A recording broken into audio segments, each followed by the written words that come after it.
Where did you realize in that timeline that you regretted trolling?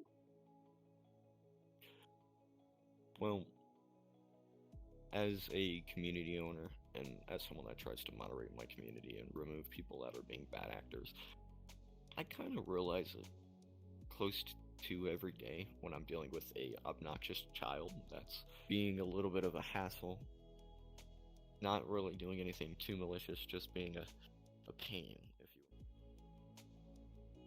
And I understand, and I made peace with it a while ago, that I was a little shit ass at one point. But we all are, so I don't chalk it up too highly.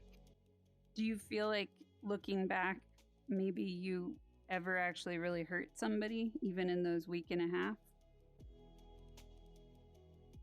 I would hope I didn't, because it was all just obnoxious, being loud.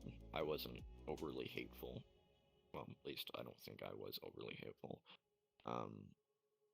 So I would hope not, but if I did, I would apologize.